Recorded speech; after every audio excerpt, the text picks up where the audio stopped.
আসসালামু আলাইকুম রহমতুল্লাহ।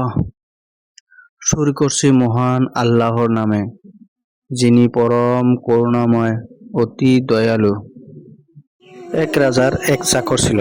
চাকরটা সব সময় যে কোনো অবস্থাতে রাজাকে বলতো, রাজা মশাই, কখনো মন খারাপ করবেন না, কেননা আল্লাহ তাআলা যা করেন তার সবকিছু নিখুঁত ও সঠিক। একবার তারা শিকারে যেয়ে নিজেরাই এক হিংস্র প্রাণীর আক্রমণের শিকার হলো।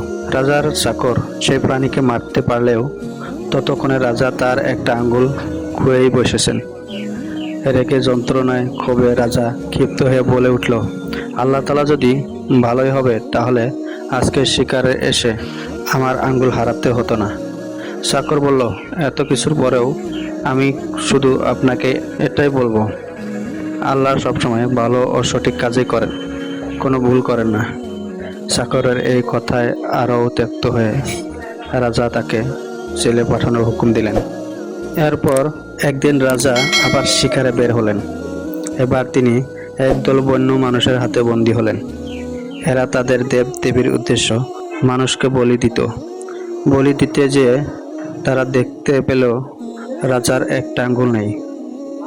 তারা এমন বিকলাঙ্গ কাউকে তাদের দেবদেবতার উদ্দেশ্য উৎসর্গ করতে রাজি হলো না। তাই তারা রাজাকে ছেড়ে দিল। প্রাসাদে ফিরে এসে তিনি তার এই পুরনো চাকরকে মুক্তি করে দেওয়ার জন্য হুকুম দিলেন। চাকরকে এনে বললেন, ভাই, আল্লাহ তাআলা আসলে ভালো। আমি আজ প্রায় মরতে বসেছিলাম, কিন্তু আঙ্গুল না থাকার কারণে প্রাণ নিয়ে ফিরে আসতে পারছি।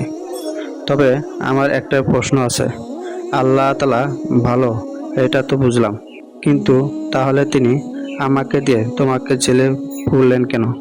চাকর বলল, রাজামশাই, আমি যদি আজ আপনার সাথে থাকতাম তাহলে আপনার বদলে আজ আমি কোরবান হয়ে যেতাম। আপনার আঙ্গুল ছিল না, কিন্তু আমার তো ছিল। কাজেই আল্লাহ তাআলা যা করেন সেটাই সঠিক, তিনি কখনো কোনো ভুল করেন না। জীবনের নানা দুঃখ কষ্ট নিয়ে আমাদের শত অভিযোগ, আমরা ভুলে যাই কোনো কিছুই আপনা আপনি হয় না, বরং সবকিছুর পেছনে একটি নির্দিষ্ট কারণ আছে।